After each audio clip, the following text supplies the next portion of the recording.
Hey guys, കുറേ നാൾ കൊണ്ട് ട്രൈ ചെയ്യണമെന്ന് കരുതിയിട്ടുള്ള നമ്മുടെ വൈറലായിട്ടുള്ള ജാപ്പനീസ് ടെല്ലി കോഫി അങ്ങനെ ഞാനും ഉണ്ടാക്കി.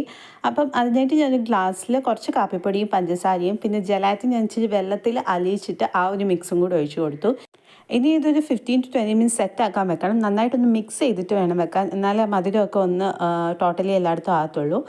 പിന്നെ നിങ്ങൾ തണുത്ത പാലിൽ മിൽക്ക് മെയ്ഡ് മിക്സ് ചെയ്ത് അതും ഞാൻ മാറ്റി വെക്കുന്നുണ്ട്. അപ്പോൾ നമ്മൾ ചാനൽ സബ്സ്ക്രൈബ് ചെയ്യാൻ ആരെങ്കിലും കാണുന്നുണ്ടെങ്കിൽ ഡോണ്ട് ഫോർഗെറ്റ് ടു സബ്സ്ക്രൈബ്. ഇനി ഇത് നമ്മുടെ ഈ ജലാറ്റിൻ സെറ്റായതിലേക്ക് ഒഴിച്ചു കൊടുത്തിട്ട് മിക്സ് ചെയ്ത് കൊടുക്കണം. ഇതാണ് മോസ്റ്റ് സാറ്റിസ്ഫൈങ് പാർട്ട് എന്ന് പറയുന്നത്. നല്ല രസമാണ് ഇതിങ്ങനെ മിക്സ് ചെയ്താൽ വരുന്നത് കാണാനായിട്ട്. സത്യം പറഞ്ഞാൽ ഞാൻ ഇത് ടേസ്റ്റ് ചെയ്തിട്ട് ഞാനിപ്പോൾ ഇതിനോട് അഡിക്റ്റഡ് ആയെന്ന് തന്നെ പറയാം. അടിപൊളിയാണ് കേട്ടോ. കോഫിയൊക്കെ ഇഷ്ടപ്പെടുന്നവർക്ക് തീർച്ചയായിട്ടും ഇതിൻ്റെ ടേസ്റ്റ് ഇഷ്ടമാവും. ജലാറ്റിനൊക്കെ ഭയങ്കര സ്മൂത്തായിട്ട് നമ്മുടെ വായിലിട്ടാൽ ഇങ്ങനെ അലിഞ്ഞു പോകുന്ന ഒരു ടെക്സ്ചറാണ്. അപ്പോൾ തീർച്ചയായിട്ടും നിങ്ങൾ ട്രൈ ചെയ്ത് നോക്കുക. ഞാൻ ഇത് എല്ലാവർക്കും വീട്ടിൽ ടേസ്റ്റ് ചെയ്യാൻ കൊടുത്തു കേട്ടോ. എല്ലാവർക്കും ഭയങ്കരമായിട്ട് ഇഷ്ടമായി.